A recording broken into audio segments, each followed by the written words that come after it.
First News with Keeler in the morning on WIBX and WIBX950.com. Anthony Picente, good morning. Good morning, guys. Were your ears ringing the other day? The other 3 days have been ringing all week, I think. Bit of the part of the conversation, and the parking garage.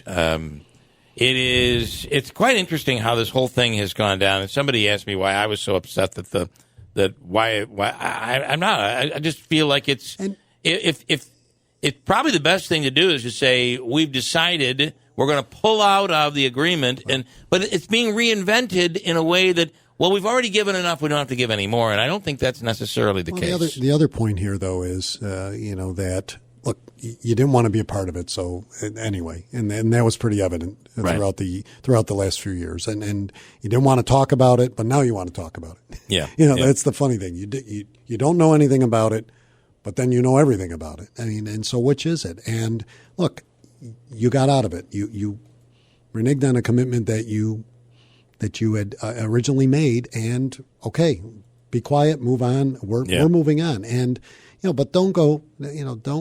Don't try and make it that you did all these other things that supplemented, because we're all doing all those other things. But at the end of the day, you're not in it, and so you got what you wanted. Yeah. And so the other point is, to the council and to everything else, and to the statement that came from the city of Utica, which the city made a statement, right? The city itself, right? Yeah, city hall, whatever. I mean. Mm-hmm. It really is not the way that this should have gone down. But don't sugarcoat by saying, well, we did all these things and we have all these grants. And look, issue. I guess to the mayor's credit, he's got everybody defending him but himself. I mean, and that's I got to give him credit for that. On the political side, it's brilliant. But you got people who don't know what. In essence, and I don't mean to be crude in saying this, who really don't know what they're talking about, because they don't know the intricacies. There was a back and forth between you and the mayor. There were letters, and we saw the letters. There were numerous letters. I mean, look, there were numerous. Before the pandemic and a little bit into the pandemic, we were having meetings on a monthly basis with the hospital system, and it was just myself, the mayor. Darlene Stromstad, the CEO, Bob Schofield, the head of the project, Alicia Dix, because of the Community Foundation's involvement, on a regular basis. Talked about all these things, and then had another larger meeting during the pandemic about the garage, in which the mayor said, well, I don't know about the 300, and left. He had to leave.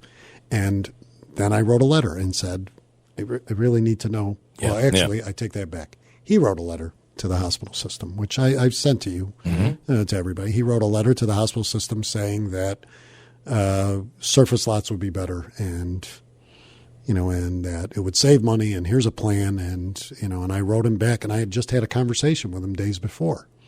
So I wrote him back, and my response was, look, we didn't even talk about this. Right. We didn't talk about it. So we never talked about a surface lot on that site, right, or in place of a garage. We talked about, there's surface lots dispersed throughout the footprint in terms of other parts of the hospital, which they will need, which are necessary and essential because the garage is not enough for all of the hospital employees and even the public in that regard, or it could be. So, and I don't understand this. So then radio silence. And then we go into and we start conversing again, or trying to get, and nothing. And then I wrote again in February, in which I sent everything to the council people to say, where are we here? Right. And he wrote back and said basically that after the city budget that he would talk to the council and we would meet. Nothing. Called him again. Asked for, and at which time that's when he told me and I said, I really need an answer because I have to move forward on the design. And he said, oh, give me till next week. Fine. Next week came, didn't hear, called him, said there's no appetite on the council to do this, so I don't know what we're going to do. I said, well, I got to move on. And that's when I proceeded to work with the state to secure the $10 million. Yeah. So that's where we were. And then, now some council people say, well, he said he didn't have enough money. He says the council has no interest. I don't know. I don't really care at this point. I mean, because it's time to move forward. I mean, I just this back and forth of what they gave and what they had, and some of these grants that don't exist, and I can answer that. I mean, they just don't. They're not there anymore. I mean, they haven't been there. So let's just stop. I mean, just stop. Just be quiet. Go. I mean, you didn't want to do this. We'll build a garage and we'll go from there. And yep. I mean, I really, I keep going back. I mean, we got, and you've said it numerous times, and I mean, it's not at all cliched and anything. We have billions of dollars of investment in this region, and not the region, in Oneida County. I mean, we've got more investment in this county right now taking place than any other larger county in New York State, and I would say in parts of New York City, without question. I mean, billions, $1.2 billion in CRE, $600 million in the hospital. Orgill that just opened up, Air City Lofts, Nexus, and now the garage, and we're arguing about parking spaces that because you don't want to. Yeah, and when you talk to consultants that look at designing of cities and assessment of cities, there is a big difference between an open air parking and parking garages. And it is one of the indicators of a lagging city, a city that is not growing when you can't find a parking garage. I don't know why, but especially in a hospital setting where that does play a big role. A parking garage plays a big role in a hospital. It plays a tremendous people role. Are and we've all sick coming in. And all of us, and I know everybody talks about it. We've had, relatives, friends, family members. I've spent,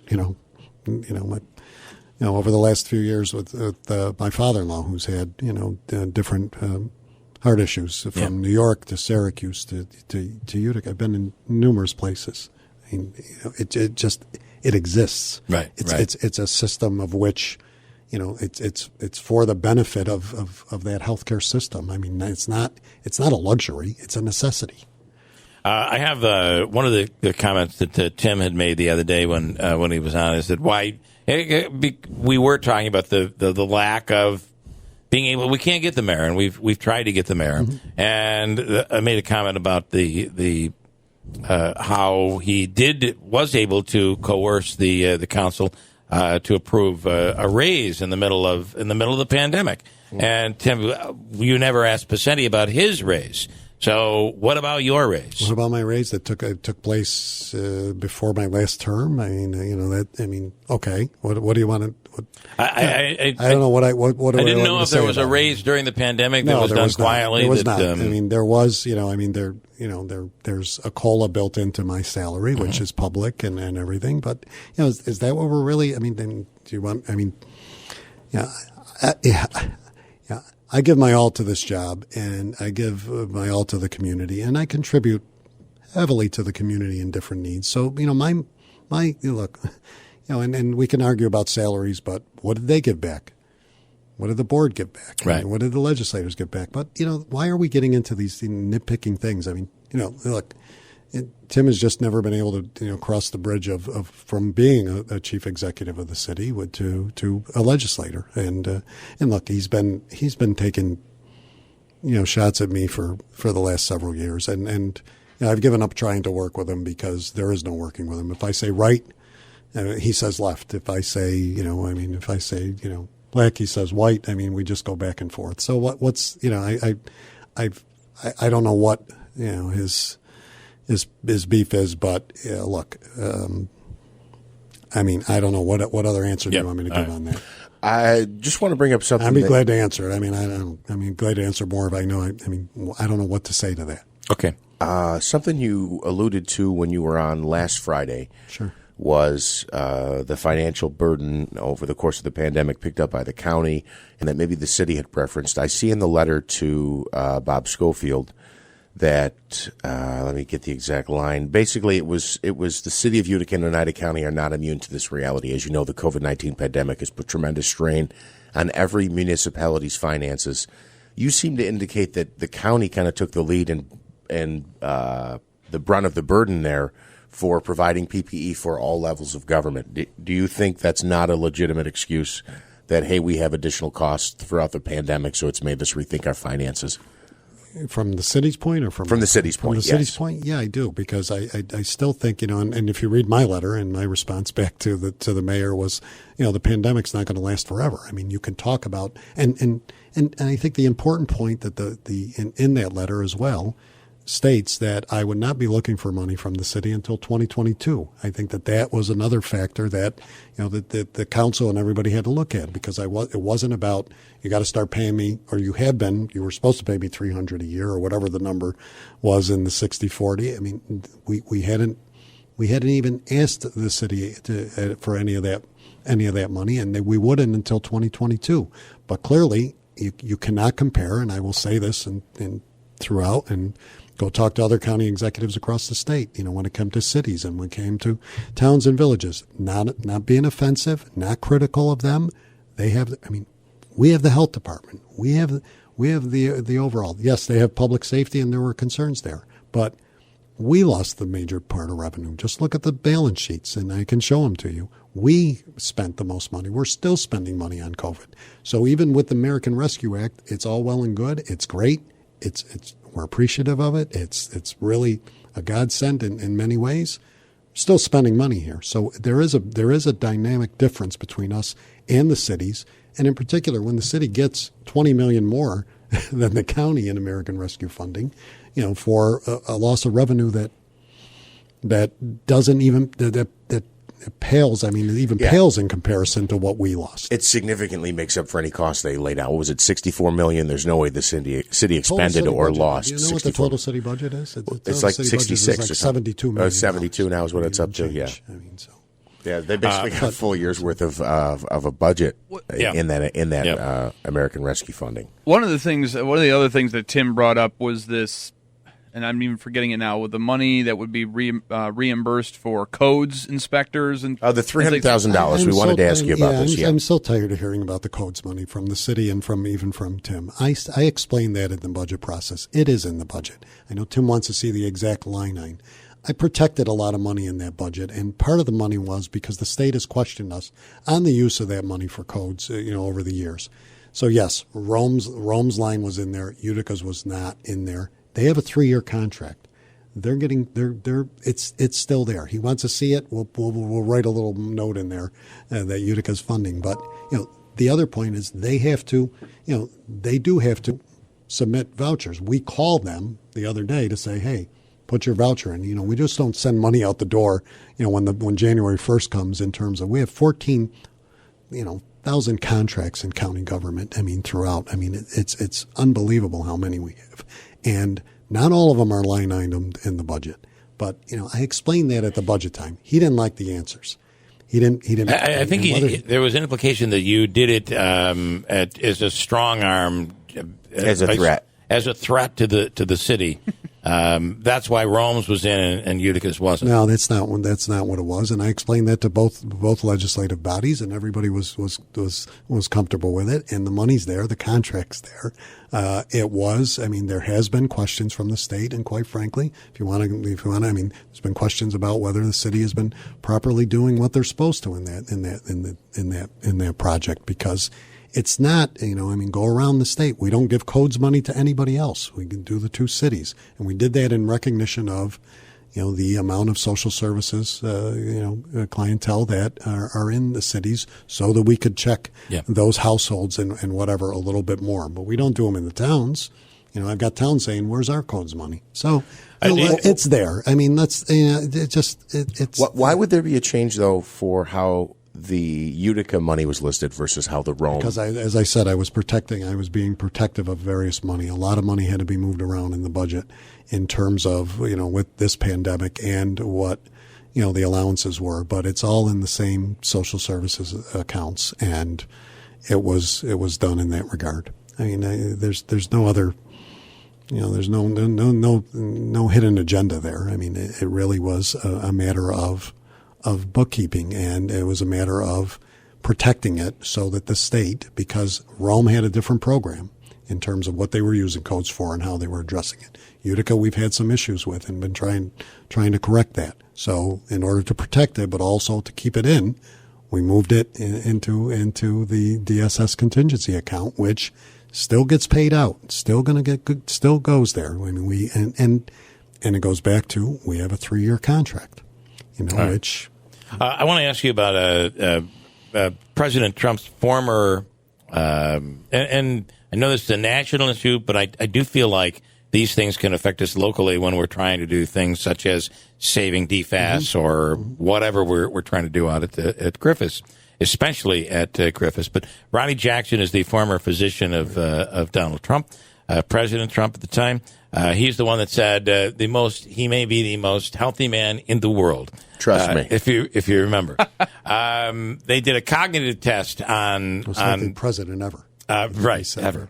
Believe me, they did basically a mental competency test on President Trump. He did it and said the President Trump actually scored a 30 out of 30 and put out a letter. He's now a congressman out of Texas. He was looking for people to sign this letter. The letter was, if I'm Biden, I call it fairly insulting, extremely insulting. The letter is posted on our website if you want to see it.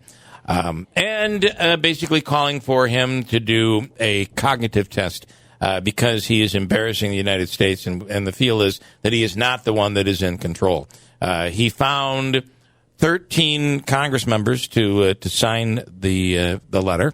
One of them is our very own Claudia Tenney, and the only one from New York on the signed letter. So I just would ask you, does that make life difficult when we need assistance from the federal government? Do things like that concern you? Well, it's funny, as we're talking about, as we're talking about all this garage stuff and all the other things that are going on, and as someone who gets criticized, from legislators on this show and other shows, that does it endear you with them? I'm not going to sit here and say it does.